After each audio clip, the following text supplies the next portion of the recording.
आप यहाँ अतिथि हैं मगध नरेश, और मैं यहाँ स्वागत करता हूँ। अब आप पर निर्भर करता है कि आप अतिथि की भांति मिलना चाहते हैं या हमारे मिलन के इतिहास का 19वां अध्याय रचना चाहते हैं। मगध नरेश, स्वागत है आपका।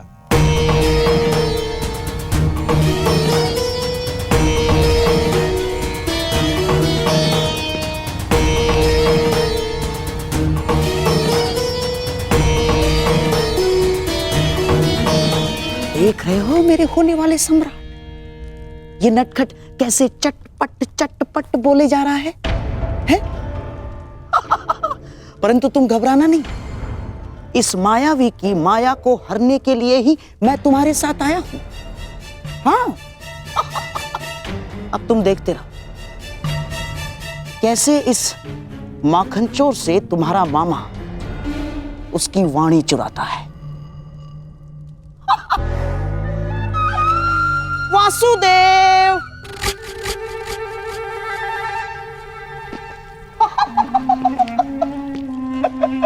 अरे गांधार नरेश, कैसे हैं आप? और ये क्या हाल बना लिया आपने अपना? मुझे आज भी स्मरण है, एक समय आप संपूर्ण आर्यव्रत के सबसे सुंदर, सबसे सुशोभित पुरुषों में से एक थे। और अब मुझे अपने नेत्रों पर विश्वास ही नहीं हो रहा। भ्राता दुर्योधन, मित्र कर्ण, यहां आओ, शीघ्र आओ। दुर्योधन, अब तुम ही बताओ, क्या मैं असत्य कह रहा हूं? एक समय था जब मामा श्री कितने आकर्षक दिखा करते थे। कमल समान नयन, हृष्ट पुष्ट शरीर, शीतल वाणी, मधुर मुस्कान। परंतु अब सब बदला सा लग रहा है। कभी कभी लगाई गई किसी अग्नि का ताप मनुष्य के मुख को झुलसा देता है।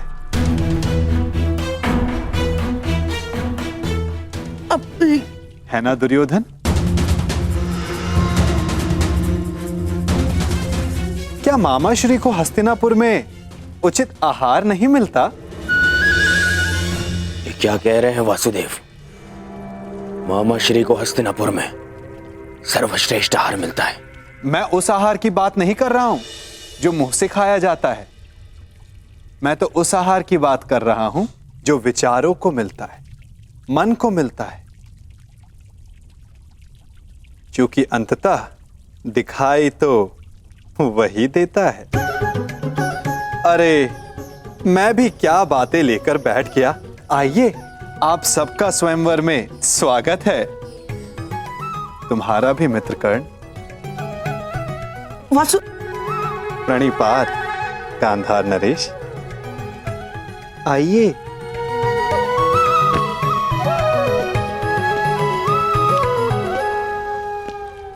तुम मेरे साथ आओ राधे। बहुत समय हो गया, सोचा तुमसे पूछ लूं कि सब कुशल मंगल है या नहीं। कितना महान चिंतक शकुनी, परंतु उतना ही लक्ष्यहीन, जैसे एक महान ब्रह्मास्त्र अपना मार्ग भूल गया हो कर्ण। जब तक अग्नि वश में होती है, मनुष्य को भोजन देती है। यदि अग्नि वश से बाहर हो जाए तो मनुष्य का भोज कर लेती है ना कर्ण?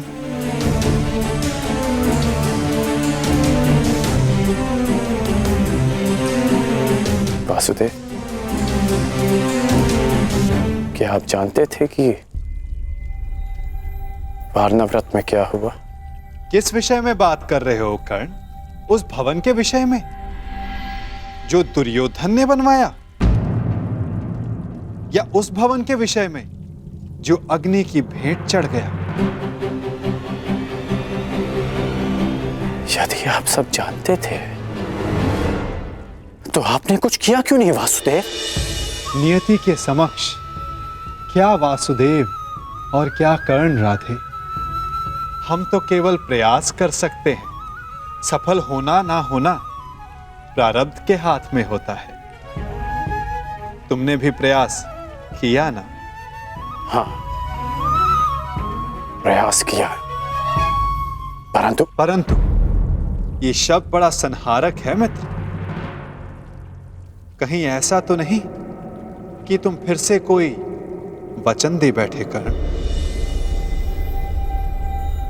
मैं वचन देता, मैं शोन की सौगंध खाता हूं कि मैं अपने मित्र को अकेला नहीं छोड़ूंगा।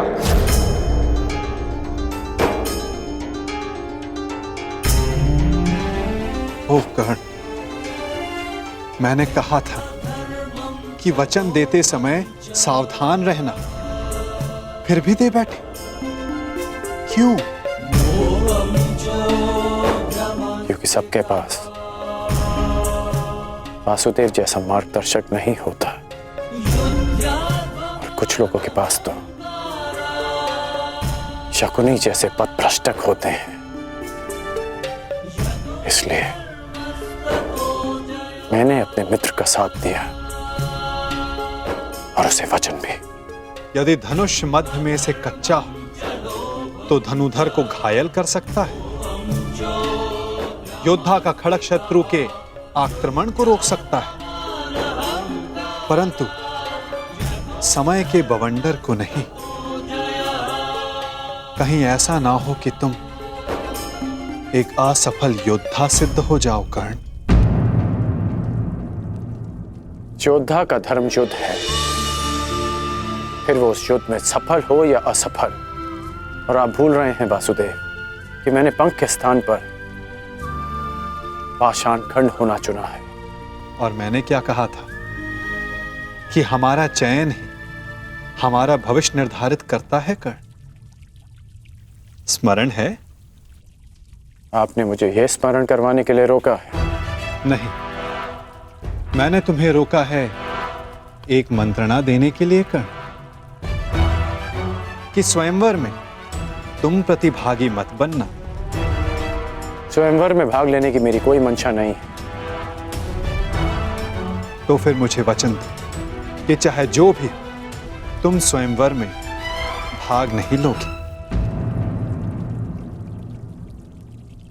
आप ऐसा क्यों कह रहे हैं?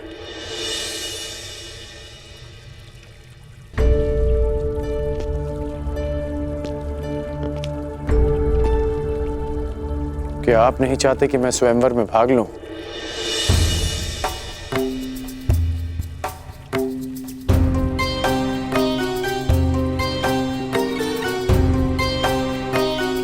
कहीं ऐसा तो नहीं कि स्वयंवर की परीक्षा का संबंध धनुर्विद्या से है? आपके मौन में आपकी सहमति दिख रही है वासुदेव।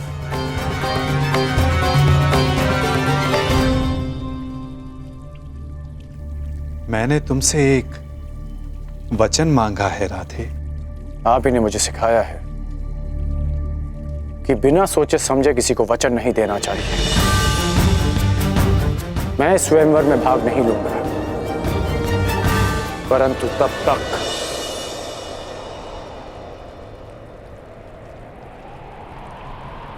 जब तक यह स्वयंवर न्यायपूर्वक चलेगा और मेरे मित्र दुर्योधन के साथ कोई अन्याय नहीं होगा। परंतु अन्याय हुआ तो ना मैं अपने धनुष को रोक पाऊंगा और ना ही मेरे बाण मौन रहेंगे।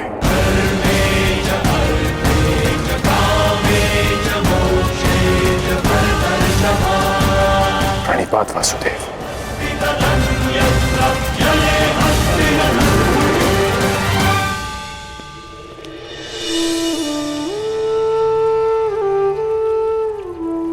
कदाचित तुमने ये विचार दुर्योधन को वचन देने से पूर्व किया होता तो भविष्य कुछ और होता मित्र।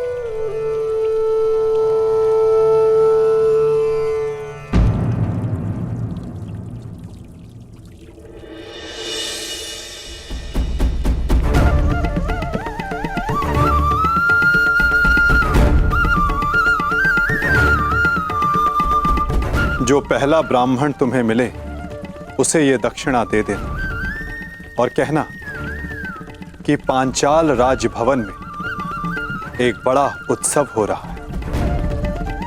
जाओ।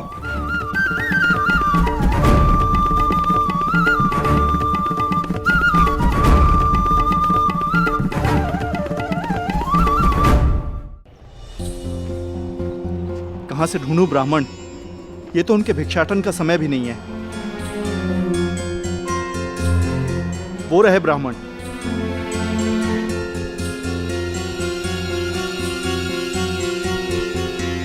प्रणिपात ब्राह्मण देव। ये आपके लिए ब्राह्मण देव। एक संदेश भी है। राजमहल में एक बड़ा समारोह है और एक बड़ा भोज। अब पधारिएगा अवश्य। प्रणिपात।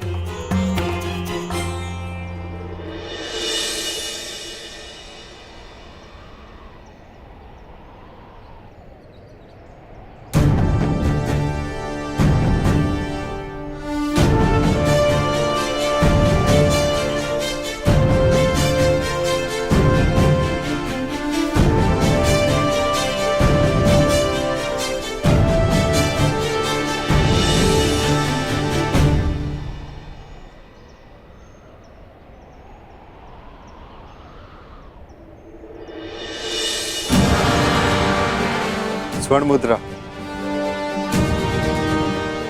हमारी आवश्यकता के अनुसार भिक्षा मिल गई अर्जुन। चलो अब घर चलें। परंतु भ्राताश्री, मुझे लगता है कि हमें राजप्रसाद चलना चाहिए।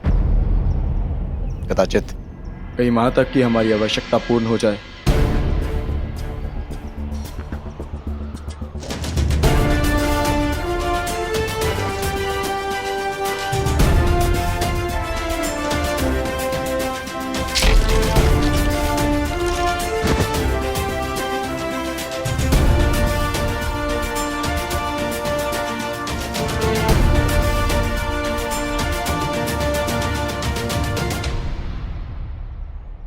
हाँ भ्राताश्री, कदाचित हमें वहां एक के स्थान पर 5 मुद्राएं मिल जाए।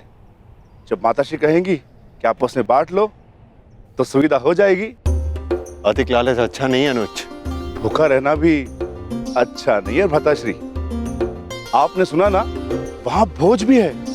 क्या आप अपने अनुज की क्षुधापूर्ति होते हुए नहीं देखना चाहोगे? यदि ऐसा है तो चलो। तुम्हें भरपेट भोजन करते हुए देखना भी बहुत बड़ा सुख है मेरे लिए।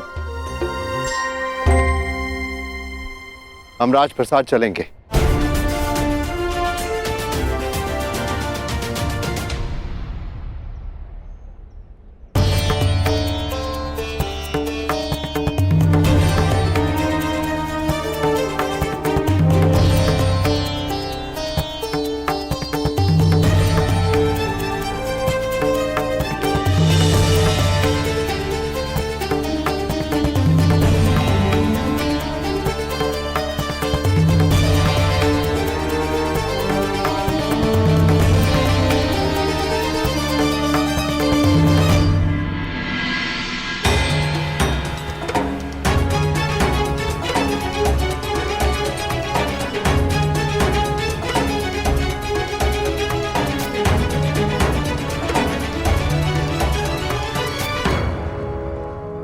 आमंत्रित अतिथियों का पांचाल में हार्दिक स्वागत।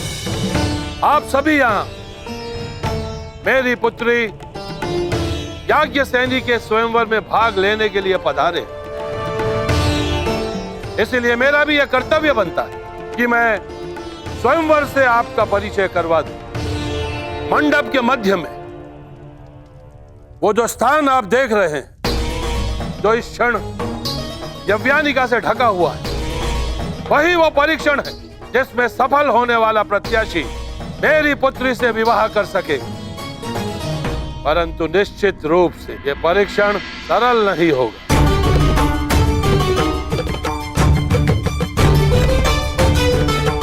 अब अधिक विलंब ना करते हुए मैं उसे बुलाता हूं जो इस स्वयंवर की स्वयंवरा है, जो पंचतत्व अग्नि से जन्मी है, याज्ञसेनी पांचाल की राजकुमारी द्रौपदी।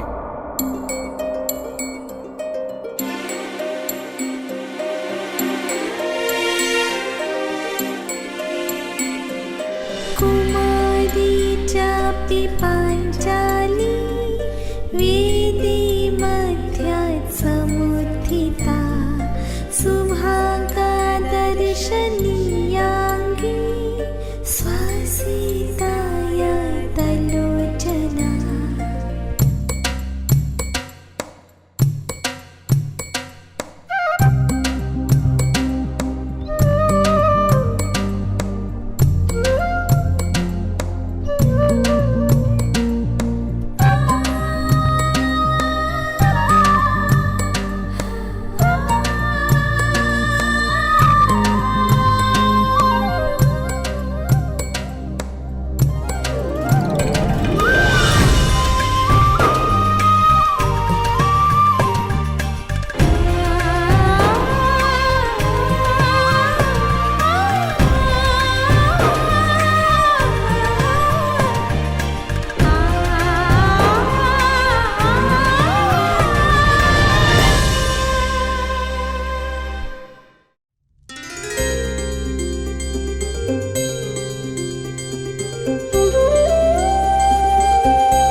अब मैं वासुदेव कृष्ण से यह आग्रह करूंगा कि वो स्वयंवर में होने वाले अद्वितीय परीक्षण का परिचय प्रत्याशियों से करवाएं। आगंतुकों को वासुदेव कृष्ण का प्रणाम। आज होने वाला परीक्षण प्रत्येक योद्धा को स्वयं उसके बल, बुद्धि और कौशल से परिचय करवाएगा। इस परीक्षा में खरा उतरने के लिए प्रतिभागी में विलक्षण गुणों का होना आवश्यक है। उसमें वो बल होना चाहिए जिसे मापा ना जा सके, वो दृष्टि होनी चाहिए जो अदृष्ट के परे देख सके, वो एकाग्रता होनी चाहिए जो किसी में ना हो, और लक्ष्य को बिना देखे भेद सकने का सामर्थ्य भी।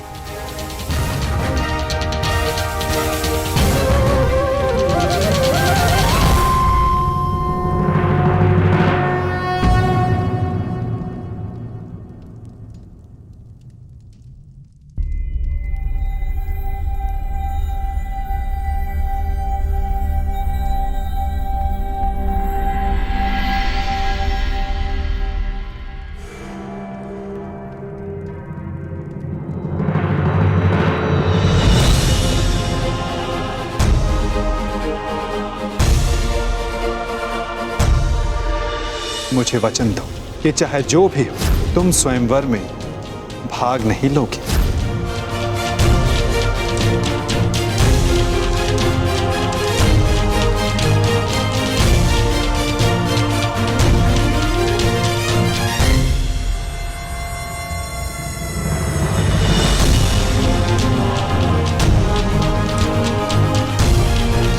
केवल इस धनुष की सुंदरता को देखकर आकर्षित मत होइए मित्रों, चूंकि धनुष है तो लक्ष्य अवश्य होगा।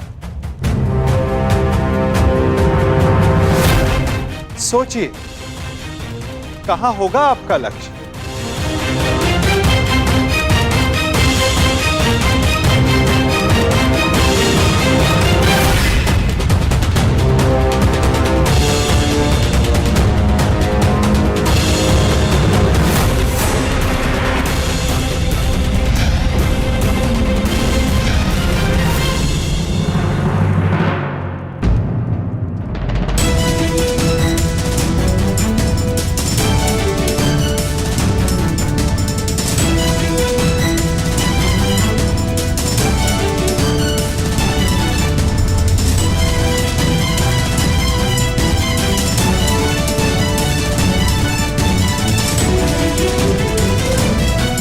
इस आकाश यंत्र में स्थित मीन की आंख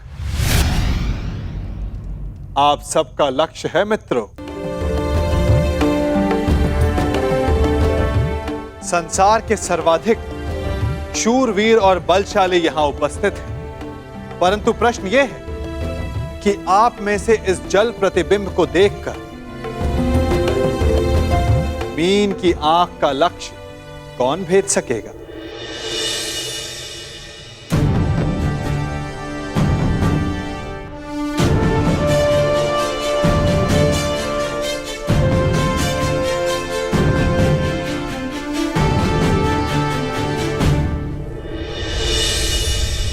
मुझे किसी भी मूल्य पर लक्ष्य भेदना है मित्र। मुझे विजय प्राप्त करनी है।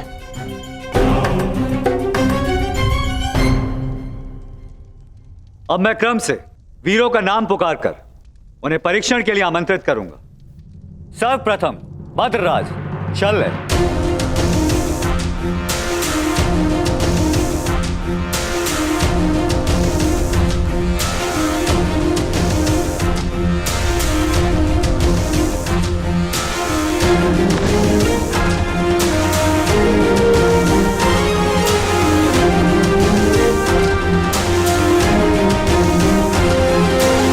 मित्र, आज कोई क्रोधित भी नहीं है, इसलिए मद्रराज के पास कोई अवसर नहीं किसी की शक्ति छीनने का।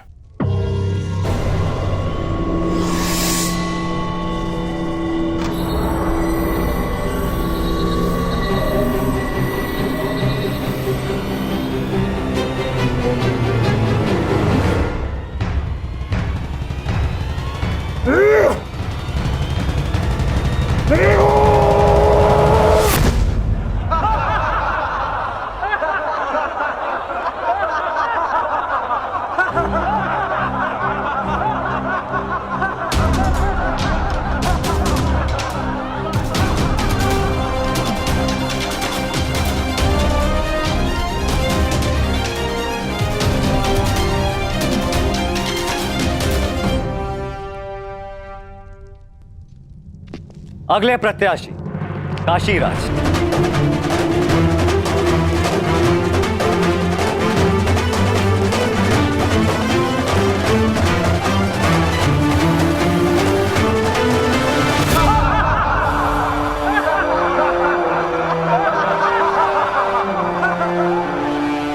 क्या यह असंभव लक्ष्य नहीं है सखा? प्रतिबिंब देखकर आकाश यंत्र में घूमती मीन का नेत्र वेदन संसार में भला ये कौन कर सकता है? एक नहीं, 3 पुरुष हैं सखी, जो ये लक्ष्य साध सकते हैं। और वो कौन है? धीर स्त्री का आभूषण होता है सखी। धैर्य रखो, प्रश्न उठा है तो उत्तर भी प्रस्तुत होगा। 3 पुरुष ये लक्ष्य साध सकते हैं सखी। इस सभा में 2 उपस्थित हैं और तीसरा प्रवेश करने वाला है।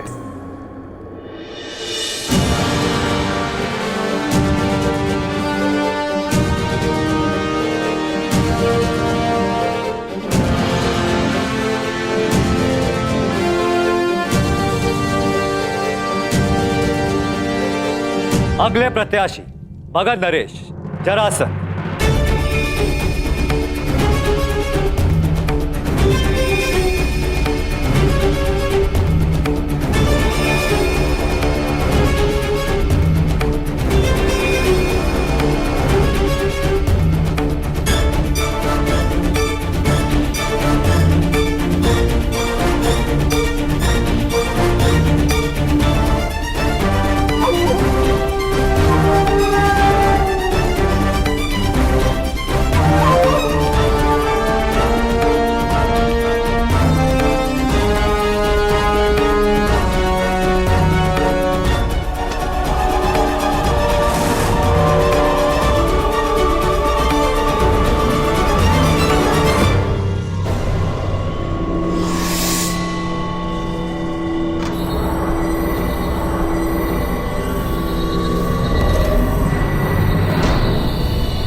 चलिए सखा, कम से कम ये विश्वास तो हुआ कि ये धनुष उठाया जा सकता है।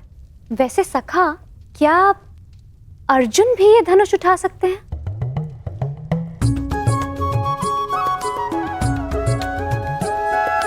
सखा, यदि अर्जुन इस सभा में उपस्थित हुए तब भी मैं उन्हें पहचानूंगी कैसे? कैसे मुझे ये ज्ञात होगा कि वो यहाँ उपस्थित हैं?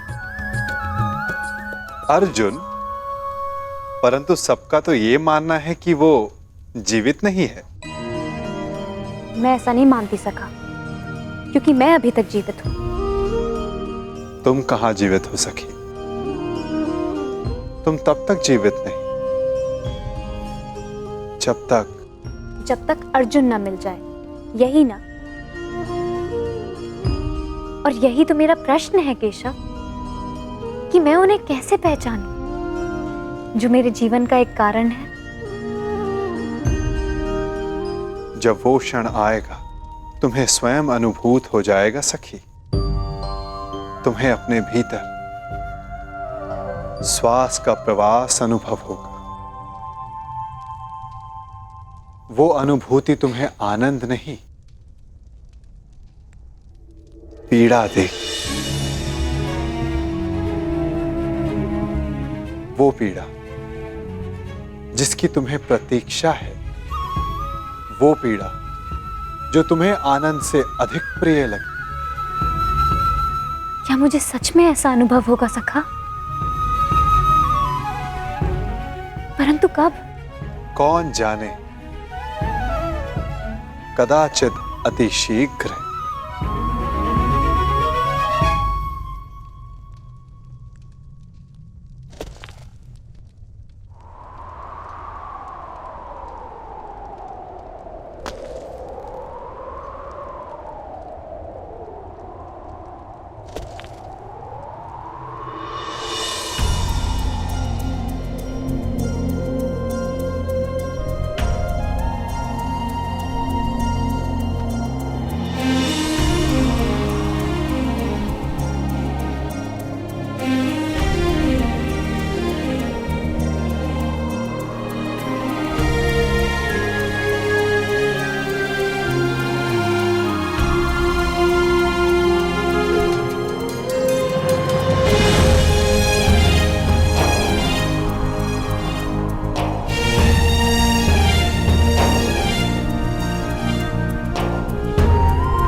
क्या हुआ?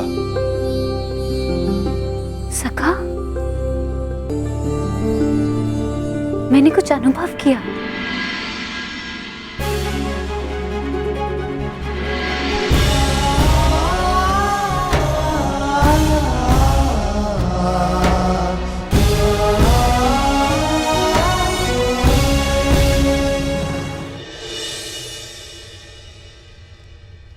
यश भ्राता,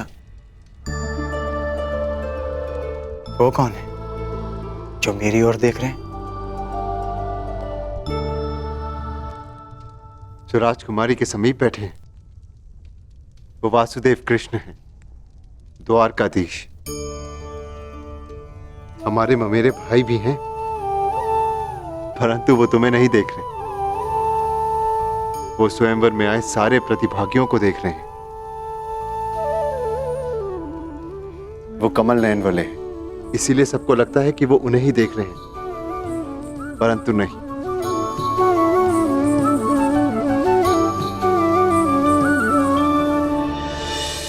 और अब मैं आमंत्रित करता हूं अंतिम प्रत्याशी, हस्तिनापुर के युवराज दुर्योधन।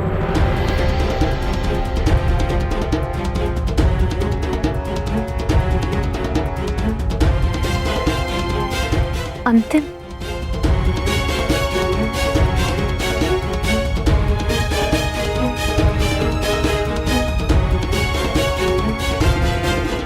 वो दिन कब आएगा जब मैं इस दुष्ट की छाती पर गदा से प्रहार कर पाऊंगा। शांत, ये माता श्री की आज्ञा है, स्मरण रखना। हमें यहाँ पर किसी की दृष्टि में नहीं आना है। हम यहाँ पर स्वयंवर देखने आए हैं और कुछ दक्षिणा लेने, बस।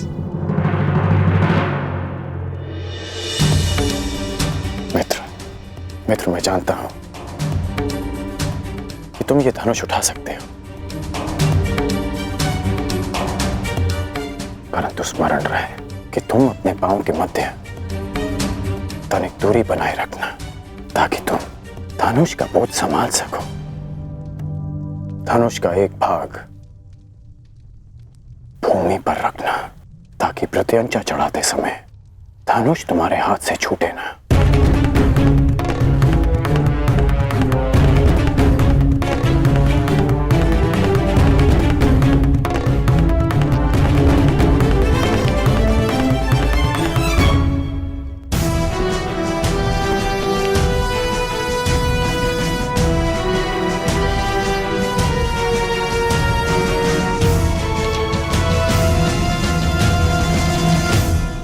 बताइए ना, कौन है वो 3 पुरुष जो ये लक्ष्य साध सकते हैं? पहला मैं स्वयं, दूसरा पांडु पुत्र अर्जुन और तीसरा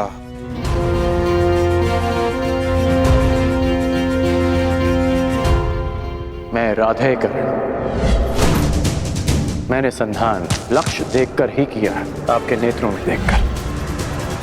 कदाचित तीसरे वीर के लिए मैं आपका संकेत समझ गई हो सका।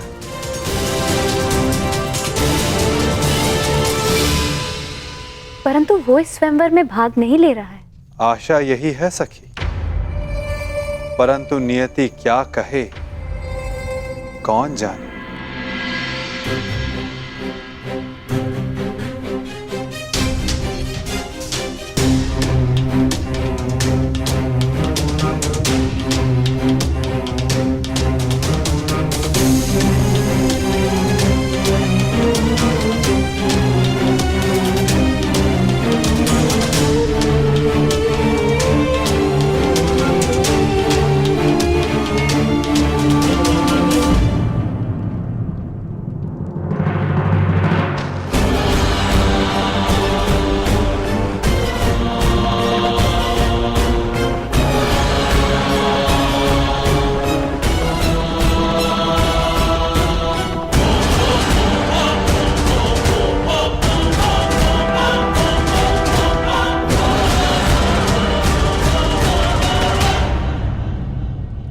अपने पांव स्थिर रखना मित्र।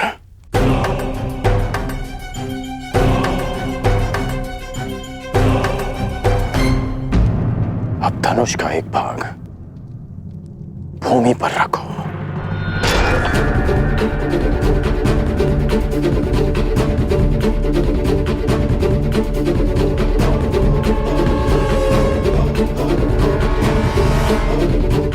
बल लगाकर धनुष को मोड़ो।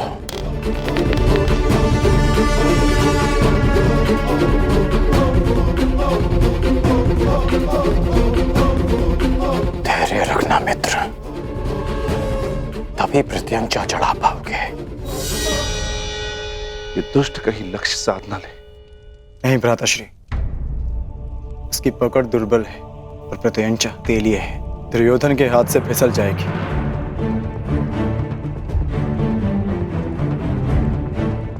नहीं,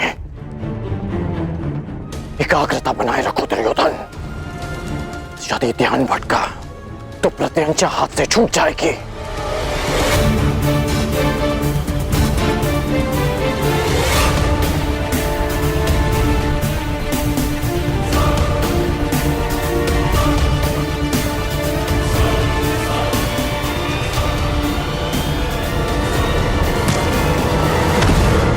दुर्योधन!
क्या यही है संसार के सर्वश्रेष्ठ योद्धा?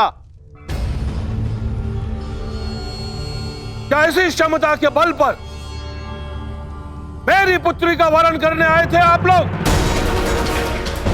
प्रतीत होता है गुरुओं में अब वो क्षमता ही नहीं रही जो अपने शिष्यों को युद्ध कौशल सिखा सके।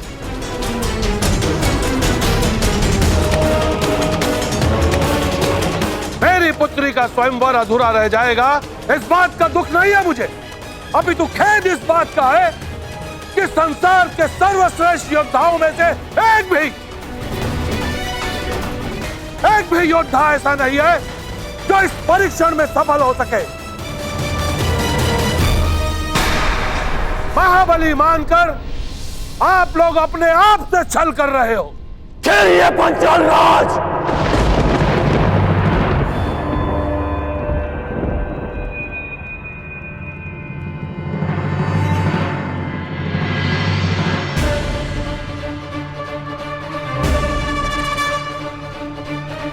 मैं स्वयंवर में भाग नहीं लूंगा, परंतु तब तक जब तक यह स्वयंवर न्यायपूर्वक चलेगा और मेरे मित्र दुर्योधन के साथ कोई अन्याय नहीं होगा। परंतु अन्याय हुआ तो ना मैं अपने धनुष को रोक पाऊंगा और ना ही मेरे बाण मौन रहेंगे।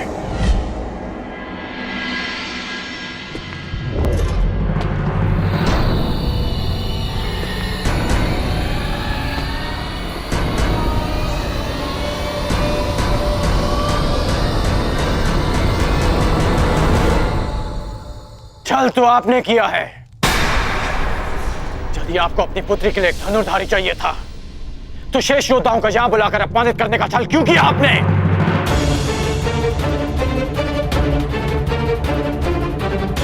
यदि बल, बुद्धि, दृष्टि, एकाग्रता और लक्ष्य पर प्रहार करने की क्षमता जांचनी थी तो केवल धनुर्विद्या का परीक्षण क्यों? खड़क युद्ध क्यों नहीं? गदा कौशल क्यों नहीं? आप वसुदेव कृष्ण के परीक्षण पर संदेह कर रहे हैं? आप इन पर पक्षपात का आरोप लगा रहे हैं भद्र पुरुष? हाँ,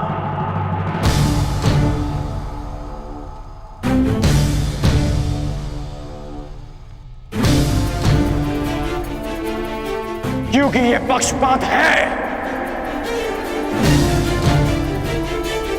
यदि ये गदा कौशल का परीक्षण होता तो मेरे मित्र युवराज दुर्योधन यहां उपस्थित सभी योद्धाओं को पराजित कर देते, परंतु नहीं, आपने ये परीक्षण एक पक्षीय रखा और उस पर आप महान गुरुओं की शिक्षा दीक्षा का अपमान कर रहे हैं। तो पांचाल राज, आपको आपकी ललकार का उत्तर अवश्य मिलेगा। एक शिष्य अपने गुरु के मान के लिए आपकी ललकार स्वीकार करता है।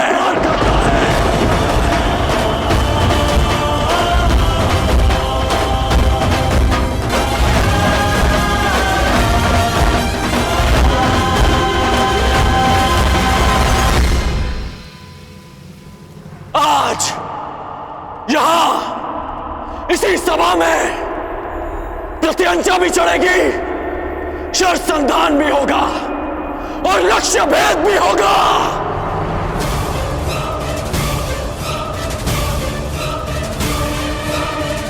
मैं परशुराम शिष्य राधेकर्ण ये लक्ष्य भेद स्वयं करूंगा।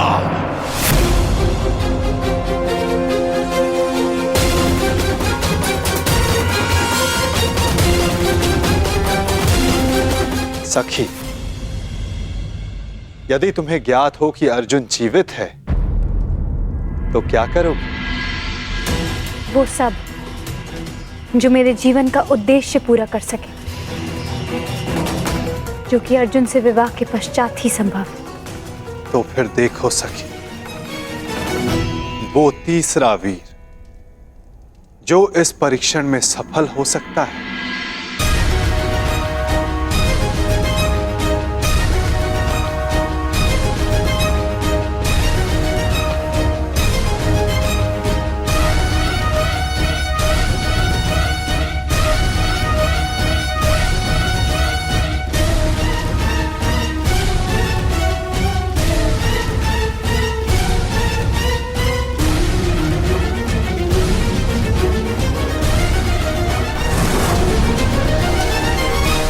यदि कर्ण ने लक्ष्य संधान कर दिया सखी, तो तुम अपने जन्म का प्रयोजन सिद्ध नहीं कर पाओगे।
अद्भुत, अद्भुत कर्ण।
जो मैं कह रहा हूं उसका तात्पर्य समझ रही हो ना सखी?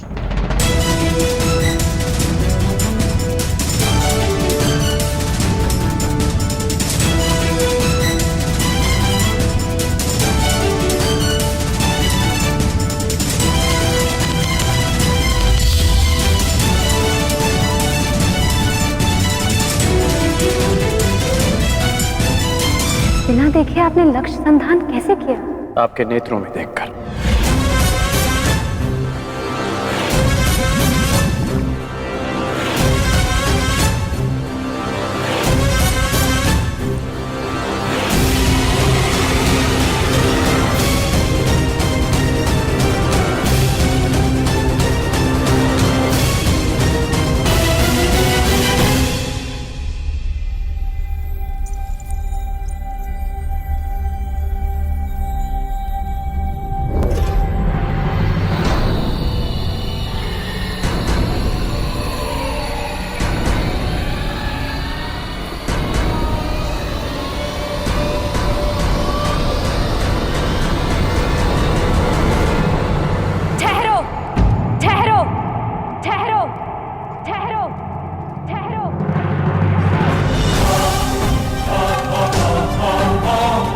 ये शरसंधान नहीं होगा।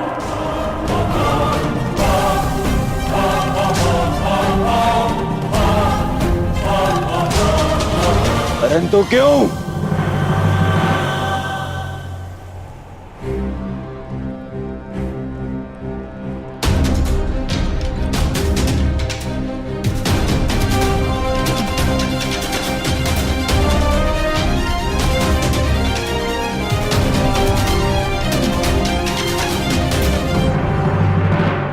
क्योंकि मैं एक सूत पुत्र से विवाह नहीं करूंगी।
मनुष्य का जन्म महत्वपूर्ण नहीं, यदि कुछ महत्वपूर्ण है तो उसके कर्म।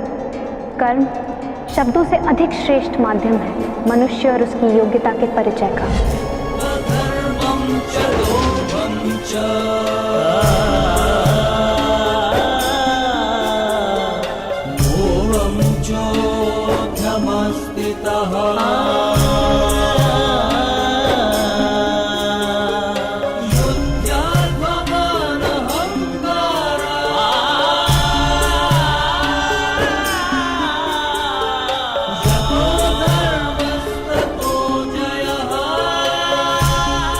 बधाई हो याज्ञसेनी, आज आपने सिद्ध कर दिया कि कभी कभी शब्द कर्म से अधिक श्रेष्ठ माध्यम होते हैं।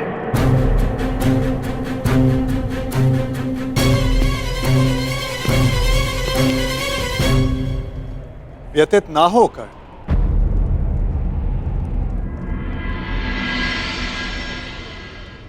ये निर्णय स्वयंवरा का है और इस सभा में उपस्थित सभी को इस निर्णय का सम्मान करना चाहिए। बस!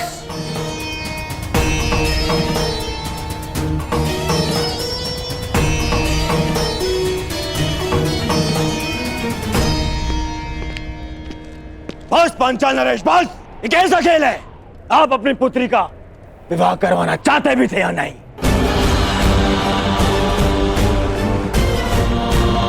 केवल अपने मनोरंजन के लिए आपने ये स्वयंवर रच लिया।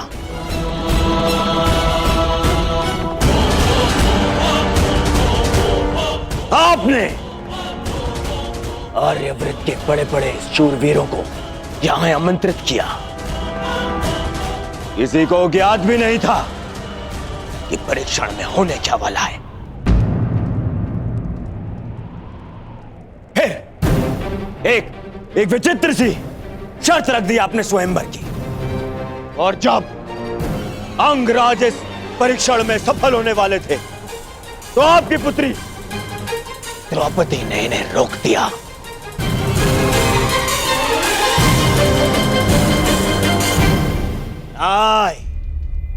ये स्वयंवर नहीं है, छल है, छल। युवराज दुर्योधन, ये स्वयंवर पांचाली के विवाह के लिए रचा गया है हस्तिनापुर युवराज दुर्योधन। और स्वयंवर स्पर्धा नहीं होती, स्वयंवरा को अधिकार है अपने वर के चयन करने का, जिसका द्रौपदी ने प्रयोग किया।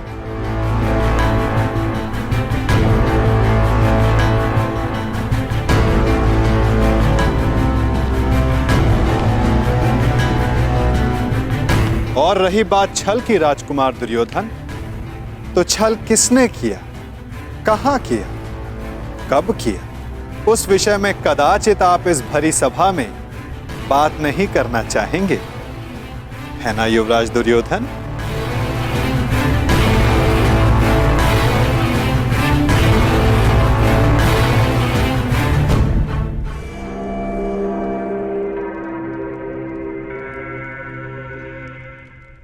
सम्राट!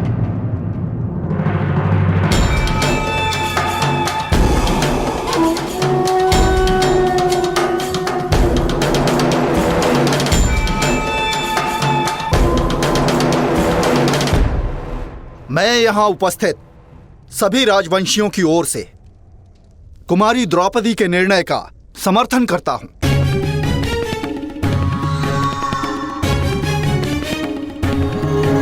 मुझे तो युवराज दुर्योधन की सोच पे आश्चर्य हो रहा है। राजकुल से होकर भी ये उन्होंने सोच कैसे लिया कि पांचाल नरेश अपनी पुत्री का विवाह एक सूत पुत्र से करेंगे। सावधान मत नरेश।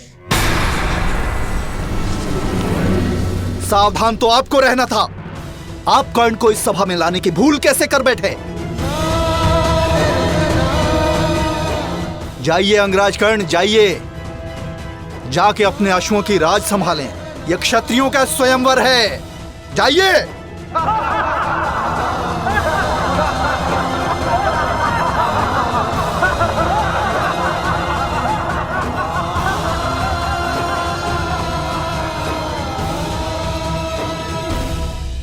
हाँ, हाँ, हाँ, मैं एक सूत पुत्र हूं।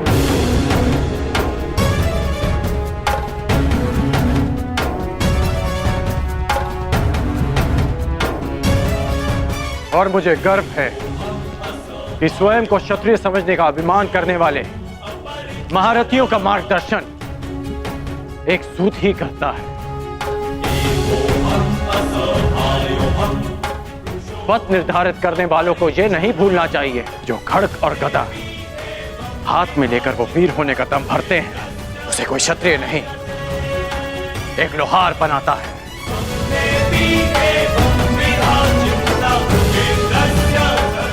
जो अन्न वो खाते हैं उसे किसान उपजाता है।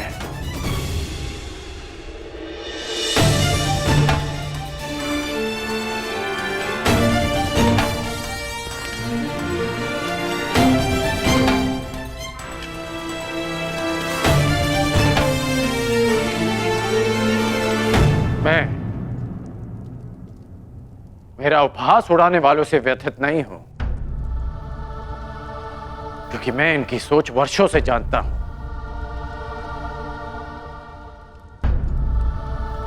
मैं आपसे निराश हूं, क्योंकि मुझे लगा कि आपकी सोच इनसे भिन्न है।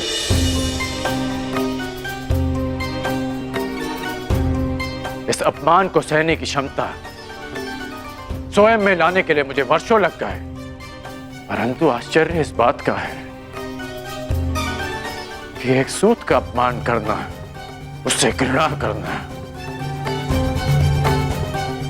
कुछ दिन पहले जन्मी पांचाली इतना शीघ्र सीख गए? कैसे?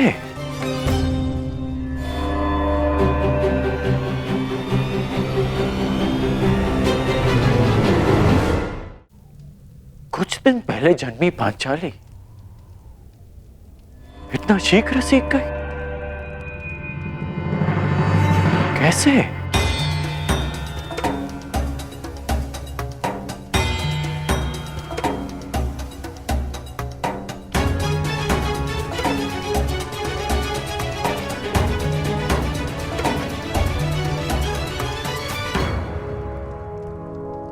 कुछ दिवस पूर्व किसी ने मुझसे कहा था कि हर कर्म अपना परिणाम साथ लेकर चलता है।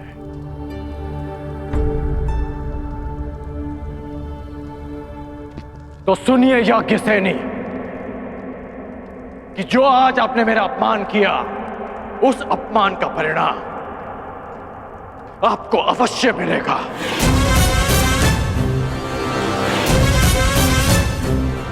इस कर्म का फल आप अवश्य भोगेंगे।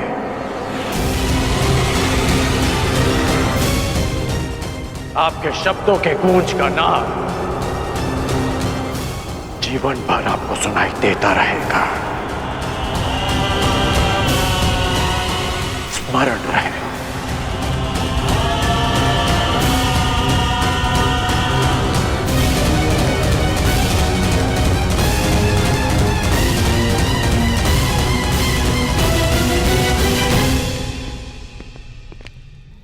क्षत्रिय वीरों की सूची पूर्ण हुई पांचाल नरेश।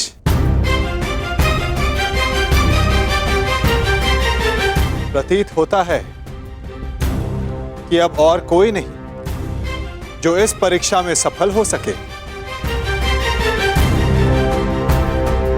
तो क्या स्वयंवर निरस्त कर दिया जाए पांचाल नरेश? नहीं केशव, यदि स्वयंवर निरस्त कर दिया गया तो पांचाल का बड़ा अपयश होगा। कोई उपाय सोचिए।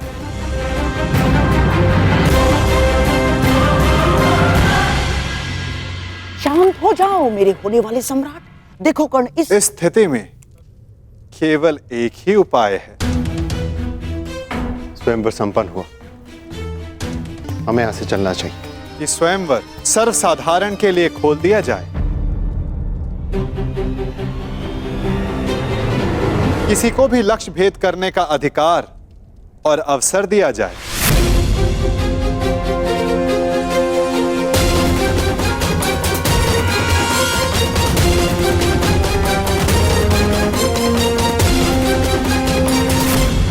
लो मेरे होने वाले सम्राट, अब स्वयंवर तो सबके लिए खुल गया है। जब कोई कुछ कर ही नहीं पाएगा तो कर्ण को अवश्य अवसर मिलेगा। हमें यहां रुकना चाहिए। नहीं मामाश्री, यदि अब हम पांचाल में रुके तो केवल एक ही कारण होगा, और वो युद्ध है, अन्यथा नहीं। चलिए यहां से।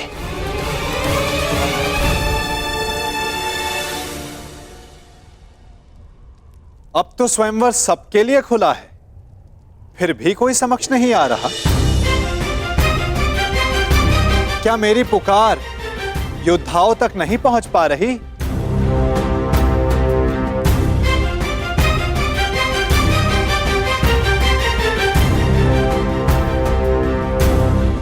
छिपे हुए योद्धाओं, अपने मन से प्रश्न करो कि क्या अधिक महत्वपूर्ण है, अज्ञात में रहकर अपना परिचय छिपाना,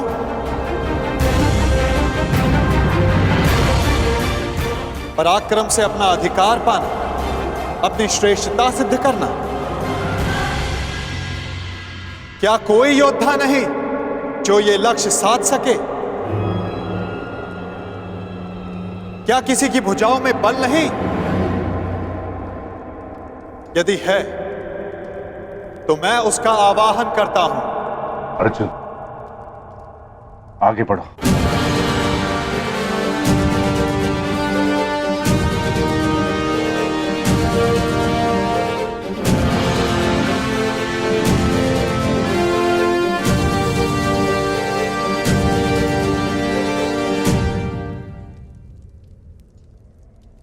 ये लक्ष्य मैं साधूंगा।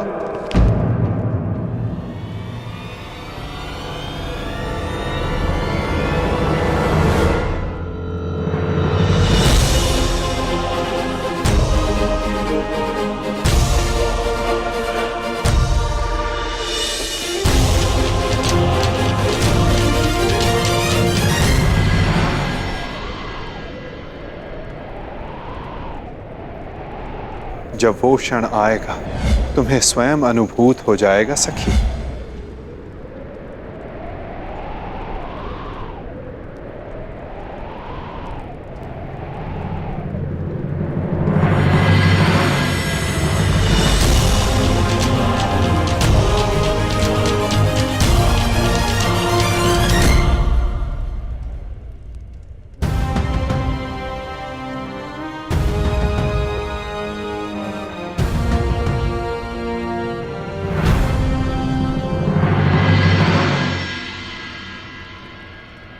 पहले एक सूत पुत्र आया और अब ब्राह्मण। सत्य कहा था देवकी नंदन ने, ये स्वयंवर तो अविस्मरणीय रहेगा।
पांचाल नरेश,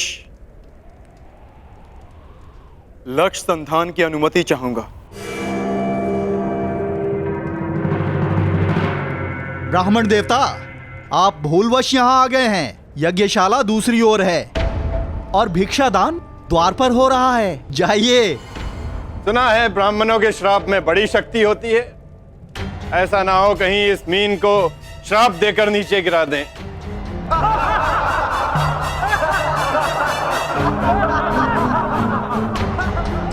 ब्राह्मण युवक,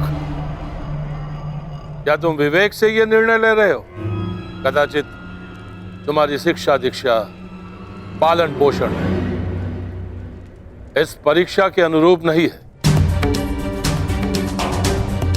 यहां उपस्थित सारे योद्धाओं का परिणाम तो तुम देख ही चुके हो।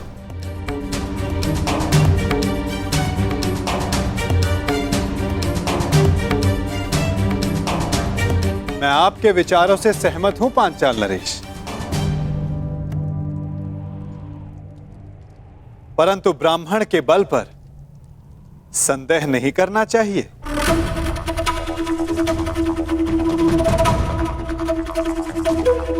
मानसिक दृष्टा शारीरिक बल से अधिक प्रभावी होती है।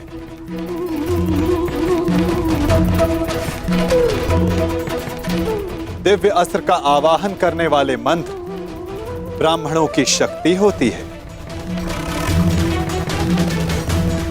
और फिर श्री परशुराम भी ब्राह्मण ही तो हैं। क्या उनकी शक्ति पर किसी को संदेह है?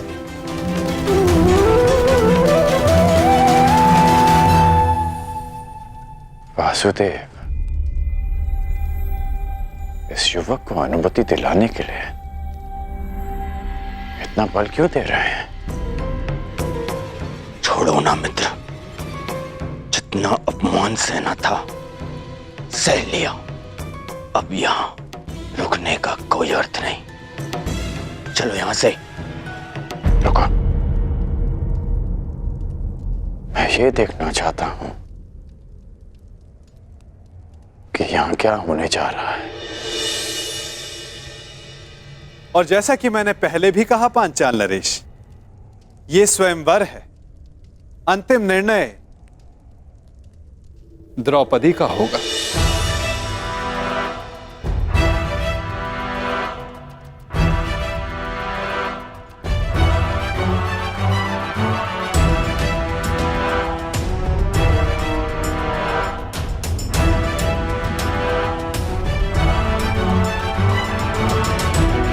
याज्ञसेनी, क्या तुम इस ब्राह्मण युवक को अपना कौशल सिद्ध करने का अवसर देना चाहोगी?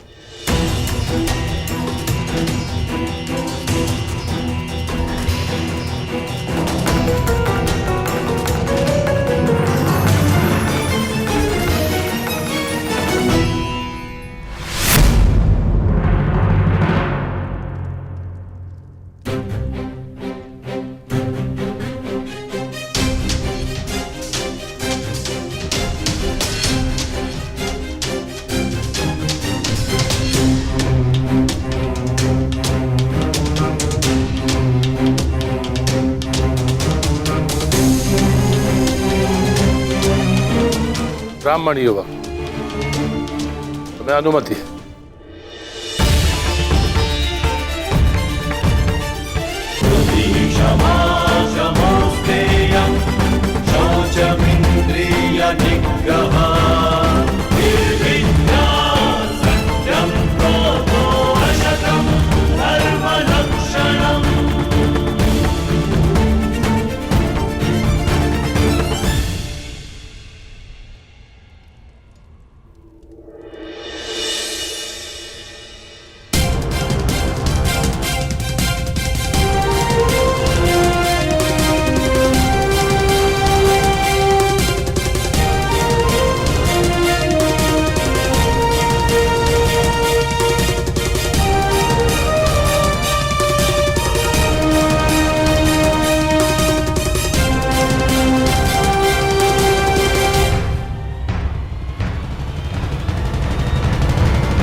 और आश्चर्य, ये कैसे संभव?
लक्ष्य भेद कर पाएगा? अवश्य मित्र। संधान सर्वथा उत्तम था।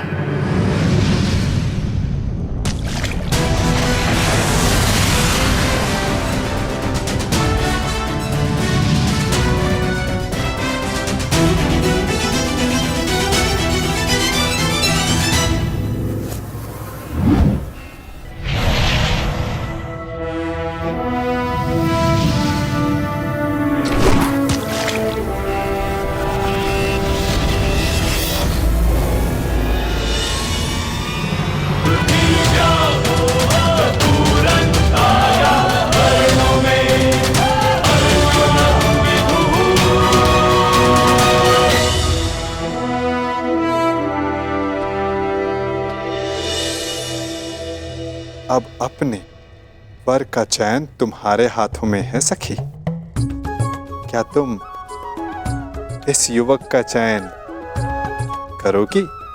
ये चयन तो युगों पूर्व हो चुका है केशव।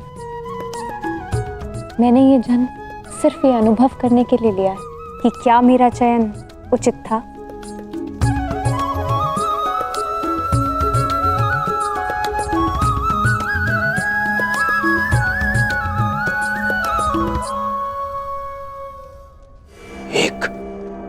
साधारण ब्राह्मण ने लक्ष्य भेद कर कैसे लिया? जो तुम्हारे सामने खड़ा है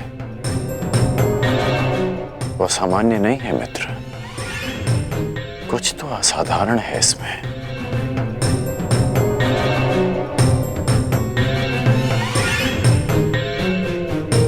जो मैं अनुभव कर रहा हूं वो असंभव से भी परे है।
यदि अग्नि कुंड को ढक दिया जाए तब भी उसका ताप बाहर तक अनुभव होता है ब्राह्मण युवक।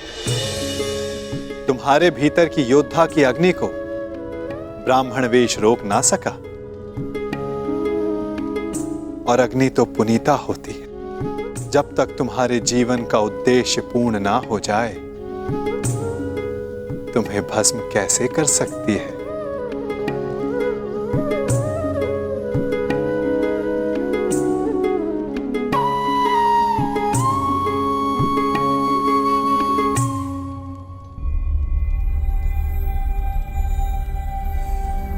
इतने विरोधियों के मध्य से स्वयंवरा को ले जाने का अनुभव मेरा भी रहा है।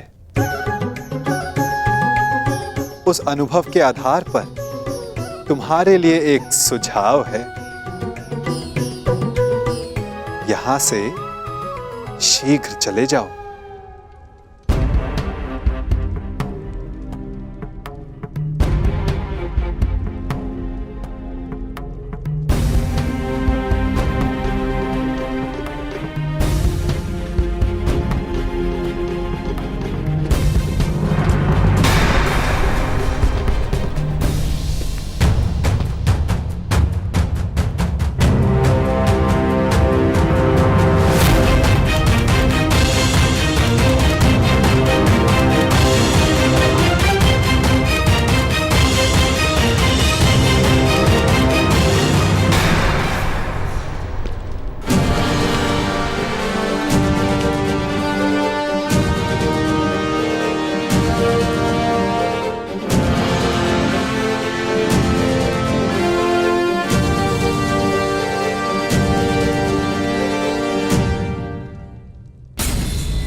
क्या सोच रहे हो मित्रों?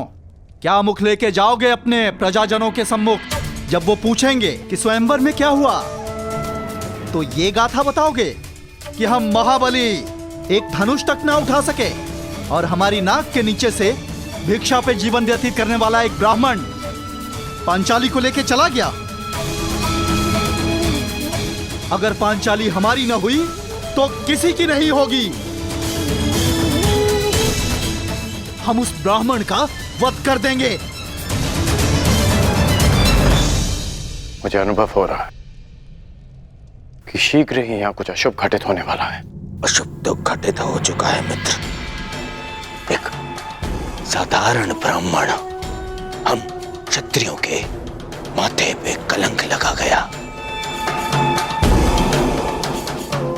और मैं ऐसा नहीं होने दे सकता, कदापि नहीं। मित्र, कुछ अनुचित मत कर बैठना। स्मरण रहे कि इस ब्राह्मण युवक ने परीक्षा में सफल होकर द्रौपदी का वर्ण किया। कैसे भूल जाऊं अपना अपमान, हस्तिनापुर का अपमान, तुम्हारा अपमान। चलो क्षत्रिय वीरों, हो तो अपने माथे का कलंक। चलो।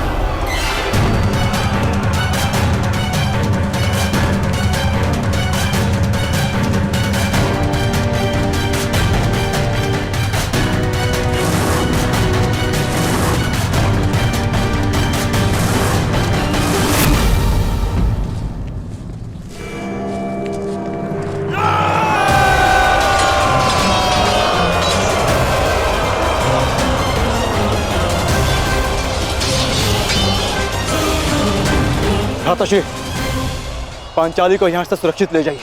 मैं भी युद्ध कर सकती हूँ। मुझे तुम्हारी क्षमता पर संदेह नहीं है पांचाली, परंतु तुम्हें भी अपने वर की योग्यता पर संदेह नहीं होना चाहिए। जब तक मेरी भुजाओं में बाण चलाने की शक्ति और छाती पर घाव सहने की क्षमता, तुम्हें अस्त्र उठाने की आवश्यकता नहीं पड़ेगी।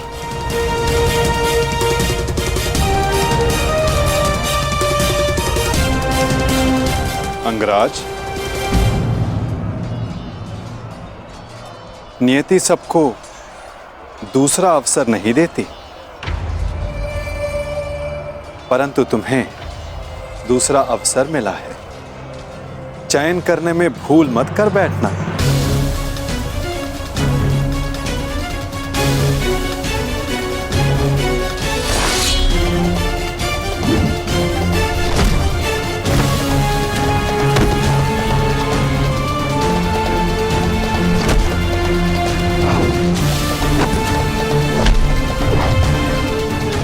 कर्ण, योद्धा का मन सदा युद्ध करने को ललायित रहता है, परंतु जैसे मैंने जरासंध से कहा था कि योद्धा वही होता है जो जब तक हो सके युद्ध को टाले।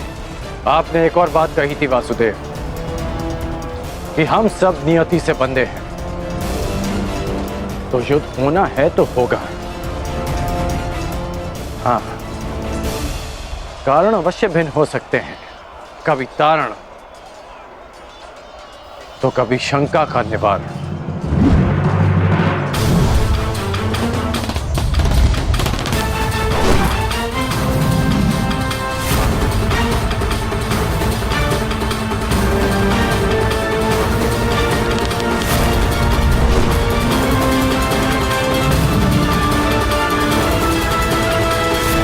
कैसी शंका अंगराज?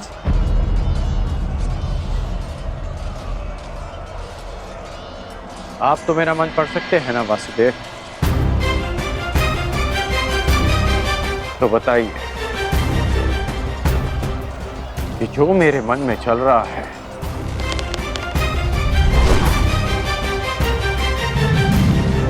क्या वो सत्य है? सत्य तो कुछ भी हो सकता है अंगराज, बस उसे सिद्ध करने के लिए प्रमाण की आवश्यकता होती है। और तुम्हारे शंका का निवारण का केवल एक ही मार्ग है। तो प्रमाण के लिए ही युद्ध होगा। जिस प्रकार हर मनुष्य एक दूसरे से भिन्न होता है, उसी प्रकार हर धनुर्धारी के बाणों की चाल भी एक दूसरे से भिन्न होती है। हम सब नियति से बंधे हैं। युद्ध होना है तो होगा। हाँ, कारण अवश्य भिन्न हो सकता है, कभी तारण, कभी शंका का निवारण।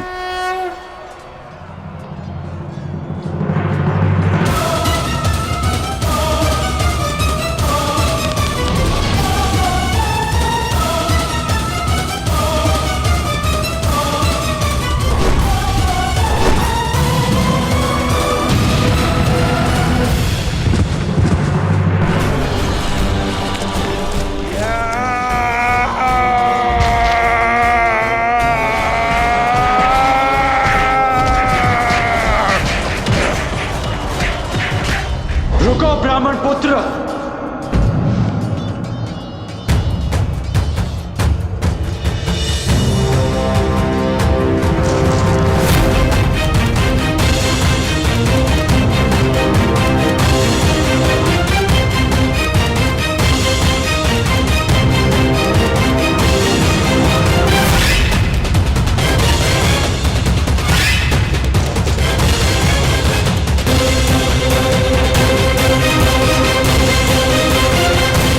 स्वागत है अंगराज कर्ण, स्वागत है।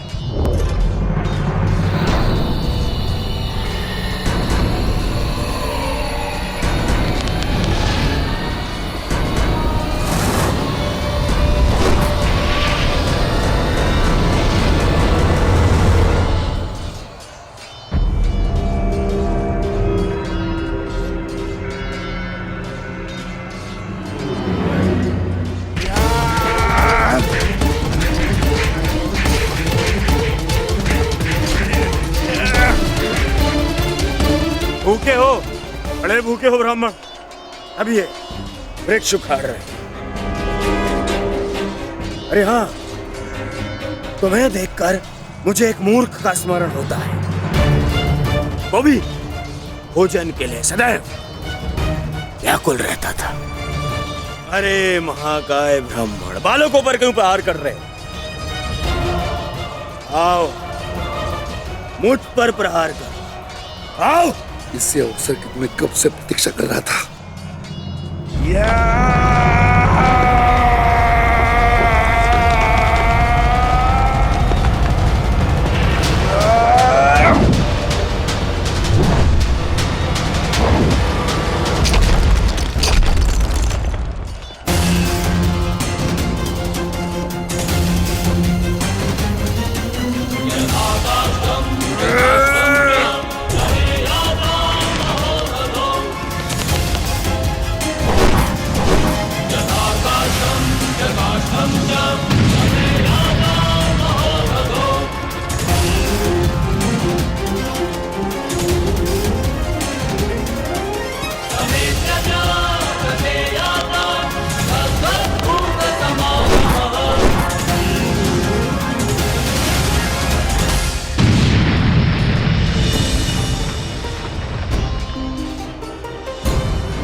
अद्भुत।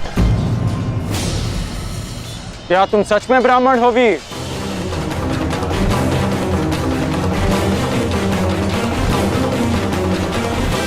क्या तुम सच में ब्राह्मण हो वीर? सोच लो, कभी कभी असत्य वचन का बहुत भारी मूल्य चुकाना पड़ सकता है। अंगराज, युद्ध में वाणी से नहीं, धनुष से काम लो, अन्यथा यही तुम्हारे अंतिम शब्द सिद्ध होंगे।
केवल एक ही योद्धा है जो इतना चपल है, अर्जुन।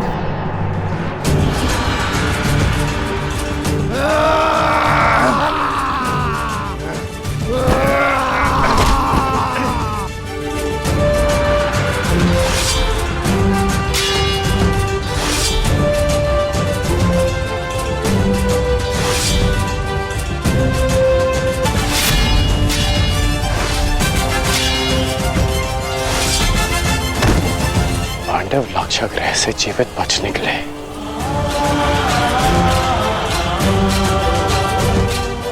अर्थात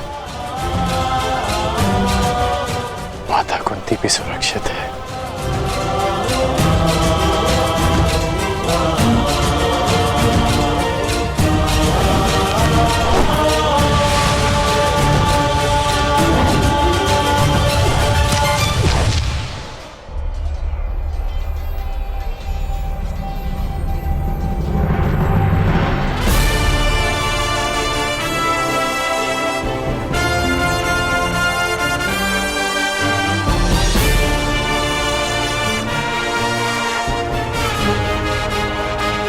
मैं समझ गया हूं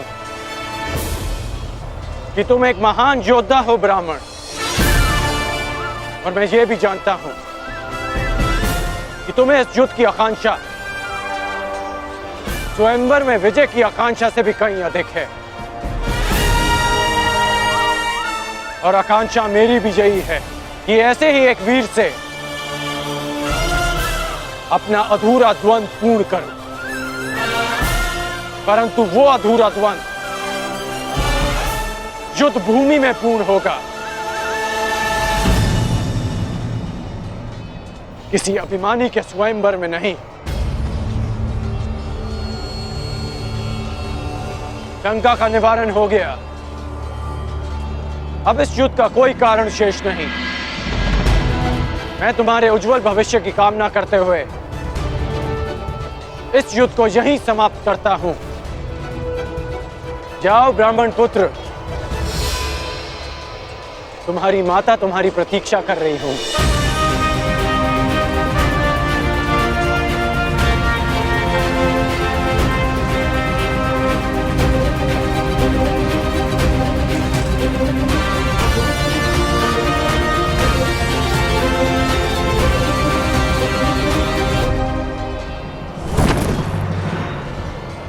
रुक जाओ मित्र, ये युद्ध यहीं समाप्त करो मित्र। विजेता को अपनी स्वयंवर आदर से ले जाने दो मित्र। नहीं मित्र, हम इन्हें मित्रों में वाद परिवाद नहीं होता।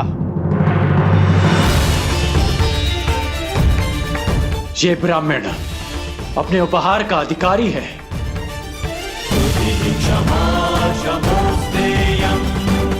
जाने दो इसे।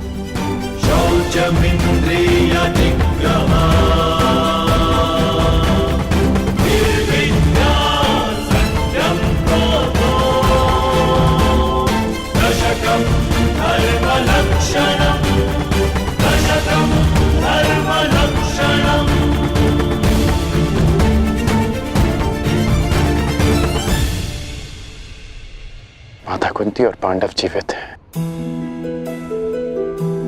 मेरे मन से एक बोझ उतर गया।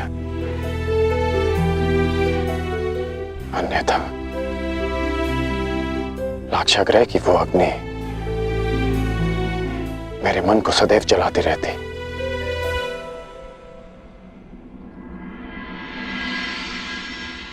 इसलिए आप पांडवों की मृत्यु की सूचना से व्यथित नहीं थे, क्योंकि आपको सब कुछ ज्ञात था। यदि ज्ञात ना भी होता तो भी व्यथित होने का कोई कारण नहीं था। कर्ण, अब तो सत्य स्वीकारिए केशव। अब समझ आया आपका वो कथन कि एक खेल प्रारंभ होने जा रहा है, वो खेल जिसका मैं भी एक पात्र हूं। अब समझ में आया कि आपने मुझे स्वयंवर में भाग ना लेने की मंत्रणा क्यों दी। अब समझ आया कि कर्म की हुंकार भरने वाले कृष्ण उस समय क्यों मौन रहे जब जन्म के कारण हरी सभा में मेरा उपहास उड़ाया गया।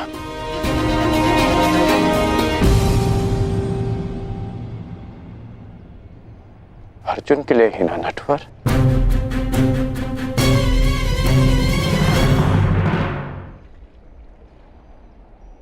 क्यों क्यों किया आपने ऐसा? केवल अर्जुन को स्वयंवर में जिताने के लिए? इसलिए आपने ऐसी परीक्षा रखी जो अर्जुन के पक्ष में हो, ताकि वो पांचाली का भंग कर सके। अर्जुन के लिए इतना झुकाव क्यों?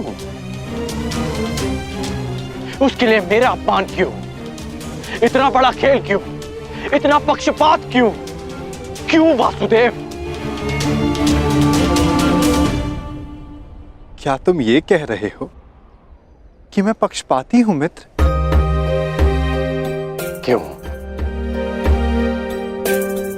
क्या आप नहीं हैं? नहीं कर्ण, मैं अर्जुन के उतना ही पक्ष में हूं जितना तुम्हारे पक्ष में। सत्य कहूं तो मैं सबके पक्ष में हूं और किसी के पक्ष में भी नहीं। ये तो कर्ता पर निर्भर करता है कि वो कौन सा पक्ष चुनता है मित्र। आप कुछ भी कहें, परंतु मुझे ज्ञात है कि ये खेल आप ही ने रचा है। ठीक है, यदि तुम ऐसा मानते हो तो क्या ये नहीं जानना चाहोगे कि मैंने ये सब कैसे किया? नहीं, मैं केवल ये जानना चाहूंगा कि आपने ये क्यों किया। प्रश्न बड़ा विकट है कर्ण। यदि विस्तार से इसका उत्तर दिया तो सुनने में तुम्हारा जीवन छोटा पड़ जाएगा, परंतु तुम्हारे शंका के निवारण के लिए मैं ऐसे संक्षिप्त में बताता हूं।